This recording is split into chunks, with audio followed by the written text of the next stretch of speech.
جی میں اس وقت موجود ہوں بے نظیر انکم سپورٹ پروگرام کے ہیڈ کوارٹر میں، جہاں پر میرے ساتھ ڈائریکٹر آف بے نظیر انکم سپورٹ پروگرام نوید اکبر صاحب موجود ہیں۔ سر پہلے تو آپ کا بہت شکریہ اپنا وقت دینے کے لیے۔ سر مجھے بتائیے گا کہ ایسی غیر شادی شدہ عمر رسیدہ خواتین جو کہ غربت کی لکیر کے نیچے زندگی گزار رہی ہیں، لیکن وہ بے نظیر انکم سپورٹ پروگرام سے پیسے لینے کی اہل نہیں ہیں، ان کی کیا وجہ ہے؟ دیکھیں جی، بنیادی طور پر جو بے نظیر انکم سپورٹ پروگرام ہے وہ خاندان کی سطح پر جو ہے وہ مالی معاونت فراہم کرتا ہے، اور اگر ایک خاندان میں کوئی غیر شادی شدہ خاتون رہتی ہیں تو وہ اپنی جو مدر ہے ان کے ذریعے جو ہے وہ مالی معاونت حاصل کر سکتی ہیں۔ سر ان خواتین کا کیا ڈیٹا ہے؟ کتنی خواتین ہیں یہ، اور اس وقت جو ہے وہ بے نظیر انکم سپورٹ آفس میں کتنی ایسی درخواستیں جو ہے غیر شادی شدہ خواتین کی موجود ہیں؟ ہمارا نظام یہ ہے کہ ہم پورے ملک میں جتنے بھی گھرانے ہیں ان کا گھر گھر جا کے سروے کرتے ہیں۔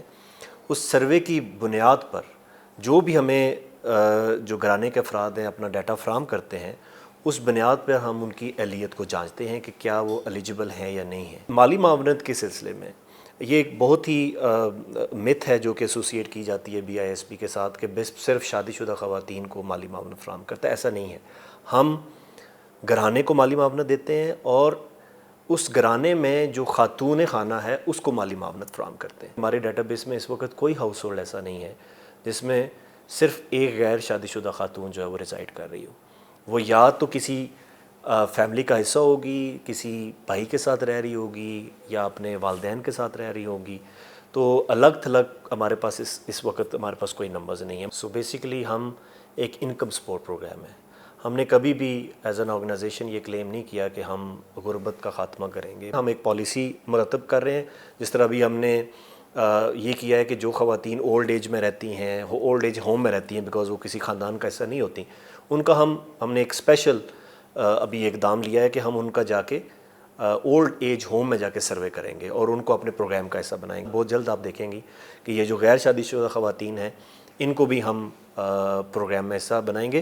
ہم نے ابھی ریسنٹلی جو ٹرانسجینڈر تھے ان کو پروگرام کا حصہ بنایا بیکاز وہ بھی کسی نہ کسی فیملی کا حصہ نہیں ہوتے تھے، الگ تھلگ رہتے تھے، تو ان کے لیے ہم نے ایک ڈفرینٹ کرائٹیریا بنایا۔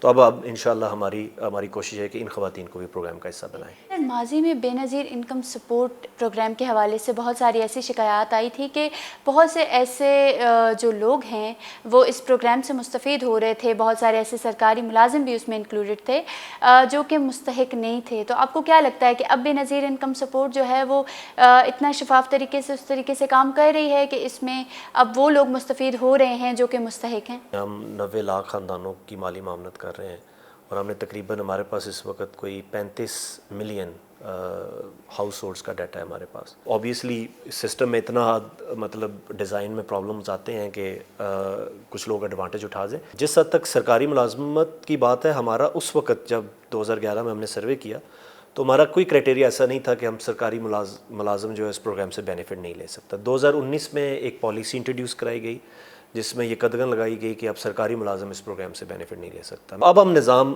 لے کے آ رہے ہیں جس کو ہم ڈائنامک رجسٹری کا میکنزم کرتے ہیں کہ ہر 3 سال بعد جو بھی ہم سے مالی معاونت لے رہا ہے یا جو مالی معاونت نہیں لے رہا اس کو اپنے آپ کو ری ایسیس کرانا ہوگا۔ اس کے لیے ہم نے ملک بھر میں 670 سے زیادہ ڈائنامک رجسٹریشن سینٹرز قائم کیے ہیں، جس کے اوپر کسی بھی وقت کوئی بھی بندہ آ کے اپنا جو سوشو اکنامک سٹیٹس ہے اگر وہ تبدیل ہو گیا ہے وہ بتا سکتے ہیں۔